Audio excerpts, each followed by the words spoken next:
Good afternoon dear students. आज हमारा subject है human anatomy and physiology in blood. सबसे पहले हम देखते हैं इसकी डेफिनेशन क्या होती है। डेफिनेशन ये है, blood is a specialised connective tissue that circulate throughout the body. It transport substance, protects against disease and regulatory functions. अब इसके हम देखते हैं फंक्शंस क्या होते हैं। सबसे पहले फंक्शंस देखते हैं, ब्लड के फंक्शन क्या होते हैं। ये ट्रांसपोर्ट करता है, किसको ट्रांसपोर्ट करता है? ऑक्सीजन को, फ्रॉम लंग्स से लेके कहाँ तक? लंग्स से लेके हमारे सेल्स तक, हमारे हमारे टिश्यू तक। इसके बाद कार्बन डाइऑक्साइड को लेके आता है कहाँ से? टिश्यू से लंग तक। इसके बाद ट्रांसपोर्ट करते हैं nutrients from digestive systems, hormones from glands, waste product to excretory organs. इसके बाद ये क्या फंक्शन है इसका? इसके बाद फंक्शन इसका रेगुलेशन।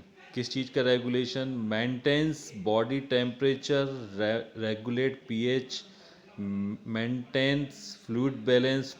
फिर ये इसका नेक्स्ट फंक्शन है प्रोटेक्शन। अभी हमको किस चीज़ से प्रोटेक्ट करता है? Immune system. ठीक है। सेकंड है हमारा blood clotting to prevent blood loss, मतलब ये ब्लड क्लॉट करता है जब हमारा ब्लड लॉस होता है।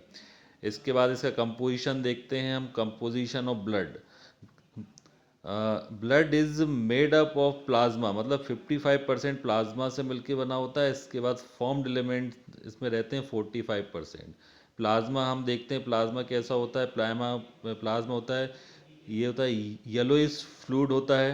अबाउट 90% वाटर होता है। इसके अंदर क्या होता है? इसके अंदर इसके अंदर होते हैं प्रोटीन्स, होते हैं एल्ब्यूमिन, ग्लोब्यूलिन, फाइब्रोजेन। ठीक है।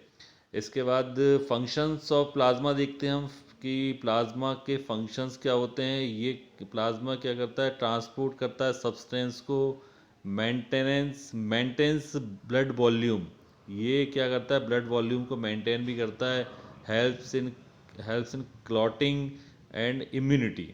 ठीक है। इसके बाद हम देखते हैं फॉर्म्ड जो फॉर्म्ड एलिमेंट होते हैं उसमें क्या होता है। सबसे पहले होता है आरबीसी, रेड ब्लड सेल्स। इसका एक और नाम होता है, उसको बोलते हैं एरिथ्रोसाइट्स।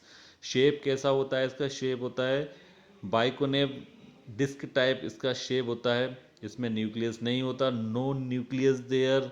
और ये क्या करता है? हीमोग्लोबिन इसके पास होता है, मतलब कंटेंस हीमोग्लोबिन। फंक्शन ट्रांसपोर्ट करता है ऑक्सीजन और कार्बन डाइऑक्साइड का ट्रांसपोर्ट करता है। लाइफ स्पैन हम देखते हैं कि इसका लाइफ स्पैन कितना है। लाइफ स्पैन इसका होता है 120 डेज। और ये इसका फॉर्मेशन कहाँ होता है? इसका फॉर्मेशन होता है, उसका होता है कि इसका फॉर्मेशन होता है, इसका फॉर्मेशन बोन मैरो में होता है। इसके बाद इसके हम डिसऑर्डर्स देखते हैं। ब्लड के डिसऑर्डर्स क्या क्या होते हैं? आरबीसी में हम देखते हैं कि blood disorder are condition that affect one of the more parts of the blood. RBC RBC क्या करता है? ऑक्सीजन की कैरी करता है। वाइट डब्ल्यूबीसी क्या करता है? Fight infections. ये फाइटर सेल्स होती हैं हमारे ब्लड की, ये इन्फेक्शंस के अगेंस्ट फाइट करती हैं। प्लेटलेट्स के, और जो हमारे थर्ड होती हैं प्लेटलेट्स, ये क्या करती हैं? हेल्प करती हैं क्लॉटिंग में। Plasma the liquid part of blood, मतलब प्लाज्मा जो होता है ब्लड का लिक्विड पार्ट होता है। अब हम देखते हैं ब्लड के डिसऑर्डर्स क्या होते हैं। डिसऑर्डर्स ऑफ आरबीसी में देखते हैं क्या होते हैं। These usually affect oxygen delivery, मतलब ये ऑक्सीजन की डिलीवरी में अफेक्ट होते हैं। अब जैसे एक कंडीशन आती है एनीमिया, मींस क्या होता है कि लो आरबीसी और हीमोग्लोबिन, मतलब ब्लड में आरबीसी की कमी और हीमोग्लोबिन की कमी को एनीमिया कहते हैं। इसके बाद नेक्स्ट क्या होता है? आयरन डेफिनी अब ये एनीमिया कितने टाइप के होते हैं वो देखते हैं हम। Iron deficiency anaemia most common है ये, due to low iron. Iron की कमी से आयरन डेफिशिएंसी एनीमिया होता है। इसके बाद हम देखते हैं विटामिन B12 और फ्लोटेड डेफिशिएंसी एनीमिया। इसके बाद आता है, नेक्स्ट आता है एप्लास्टिक एनीमिया। इसमें क्या होता है?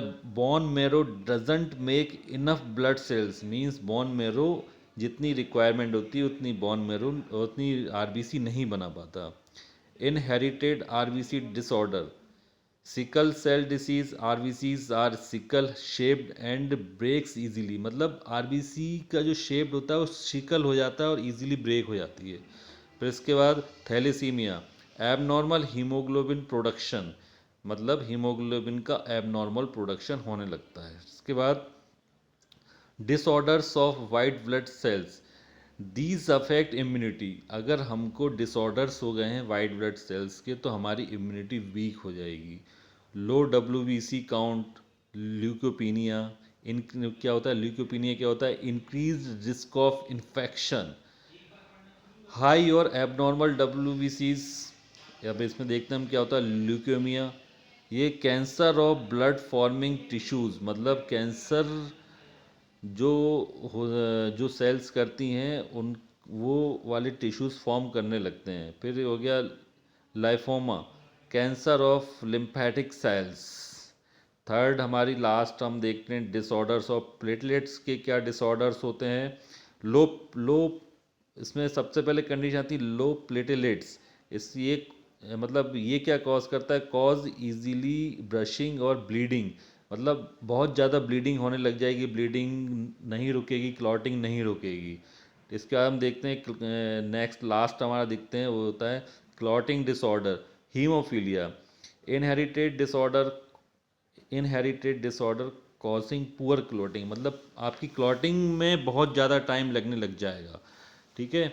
इसके बाद हम देखते हैं वैन वैन विलवर्ड वैन विलवरन डिसीज़, है ना।